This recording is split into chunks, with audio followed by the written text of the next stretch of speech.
we have always imagined. That is the essence of celebrating Women's Day. Women can be best defined as a symbol of courage, strong willpower.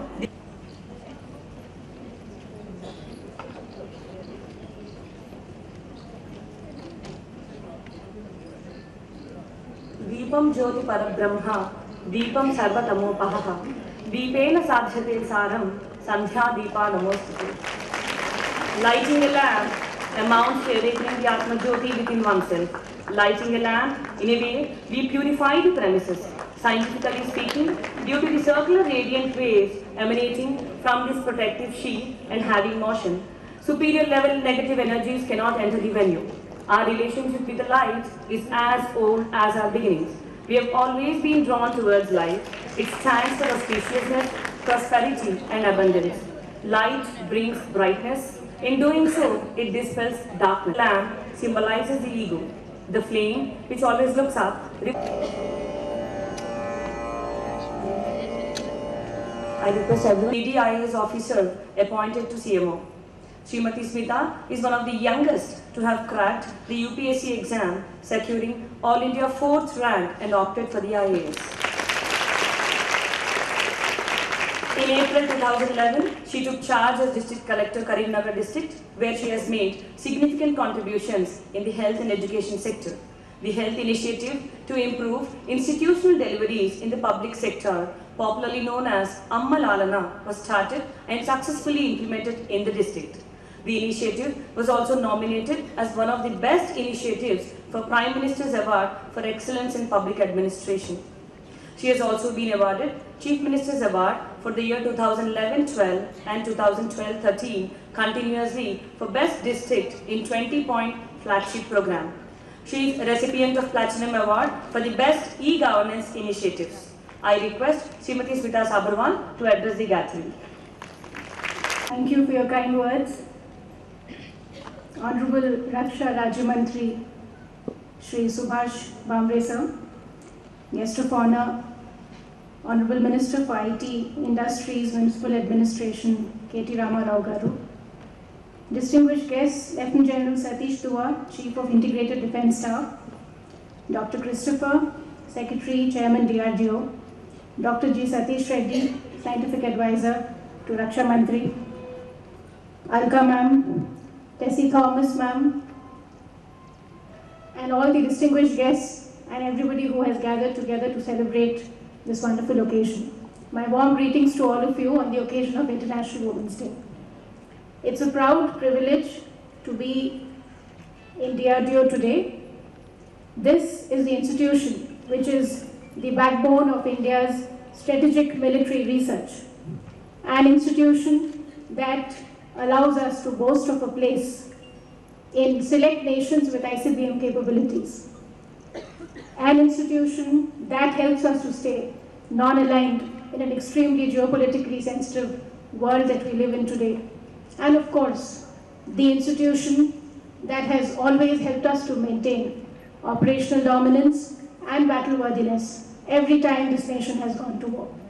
I salute all of you, the scientists, the technical advisors, the non-technical staff who make up this great organization. So when Tessie ma'am asked me to join all of you today, I was wondering what I should talk to you about. Thought to myself, these are scientists, highly qualified people who have dedicated their life to a very serious task, science and technology, R&D. I'm sure a task which means that every other priority in their life takes a backseat.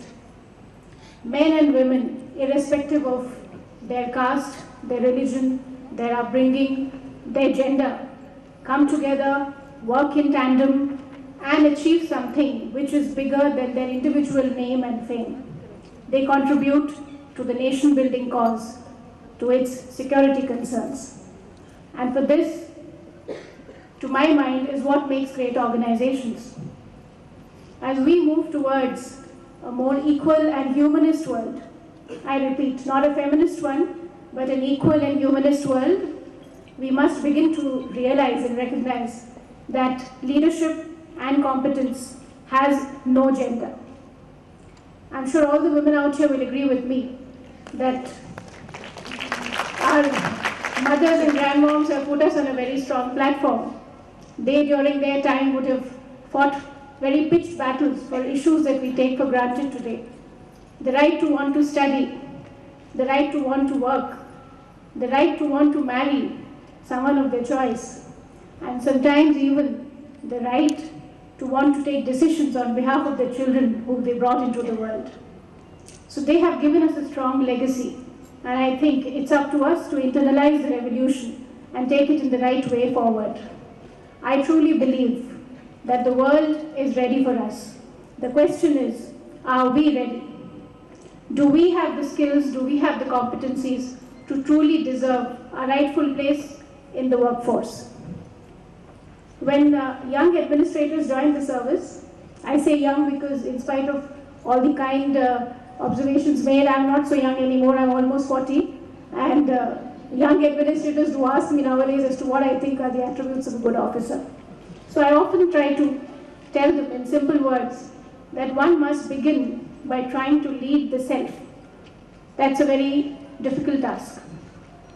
It means having commitment to your goal, to what you want to contribute to your chosen field of work, to have a long-term vision of where you want to see yourself. And that involves consistency of thought. We may be flexible in the modalities, we may be flexible in the way we would like to achieve those goals, but consistency of thought is extremely important to leading the self. Good communication skills. Every time a leader speaks, he or she should hit target. That should be the impact of the communication skills.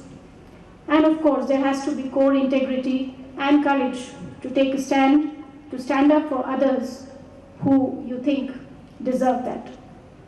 And once, when you think that you have a grip on the self, then we may try and attempt to lead others.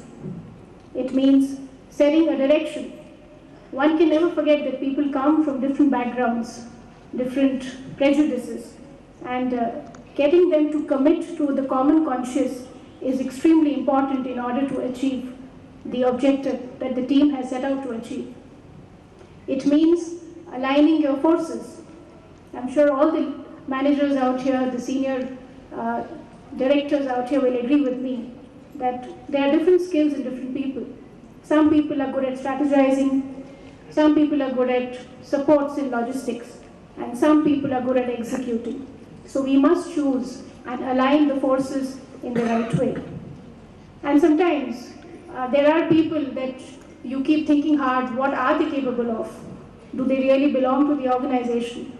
But that's where our skills as a leader comes to the forefront. Every human being has something to offer. It's up to us how to extract and how to make him or her a productive asset in the organization. And I think beyond this, I will not try to decode leadership for you, especially in the presence of K.T. Ramarao Garu, who is a very visionary and young leader and who will, I'm sure, enlighten us more on leadership when he speaks. So is it that easy? Is it that easy, ladies out here? We learn to lead ourselves, lead others, and are we, assured of sure shot success in our careers? It's not easy. Very true. But I would also like to say here that the obstacles in the obstacle course is something that you need to be conscious about. You need to negotiate. And largely it has to do with our own conditioning. I say this with whatever little experience I have seen of different women in different organizations, that women sometimes hesitate to take on new responsibilities. We often underestimate our own abilities. We often think when a new responsibility is assigned that we don't know how to do a particular job. But let me tell you that that might be an advantage. Learning to do it your way, going away from the beaten track, may actually yield better results. So never be afraid to take on new responsibilities. Also, in a study involving certain HR organizations, a very interesting bit of trivia was shared. And it says that, with due respect to all the men here, that men tend to overestimate their potential, whereas women try to underplay their abilities. And that's the reason why women are often promoted based on their past achievements and men on perceived potential. So this is where we need to think straight. Not only must you achieve, but you must also not hesitate to demand your rightful place in organizations, because recognition is an extremely important cornerstone of personal growth and career advancement. You must learn to keep yourselves motivated.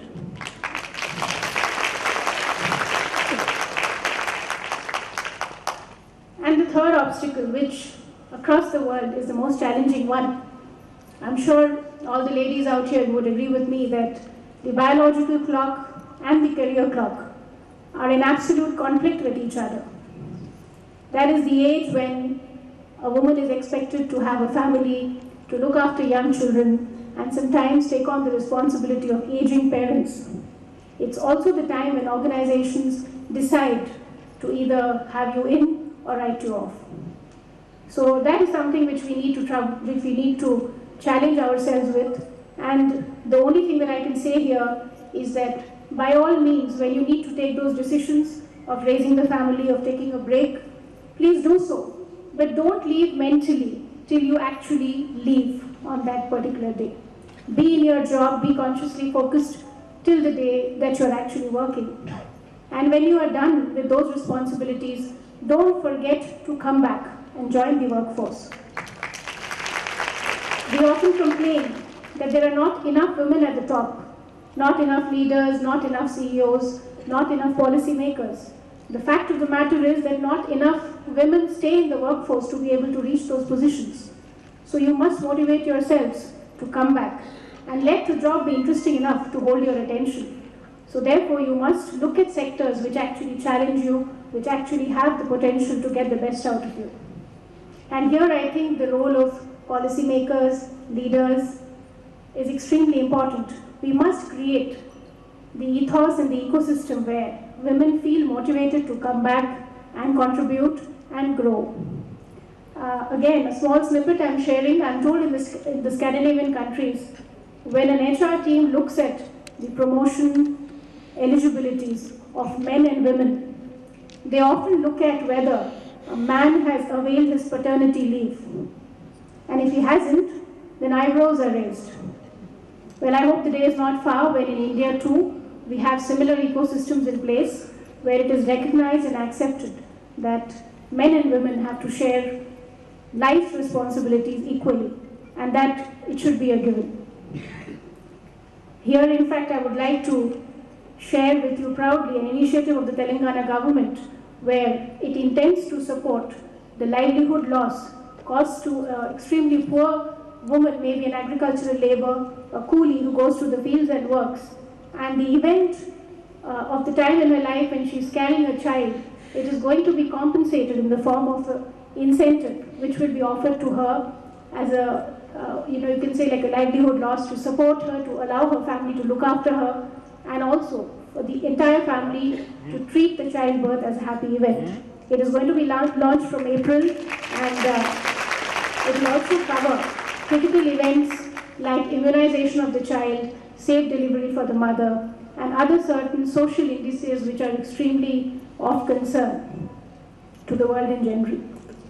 So similarly, we must have better caregiving infrastructure in place in order to really create and encourage this kind of a ethos in place.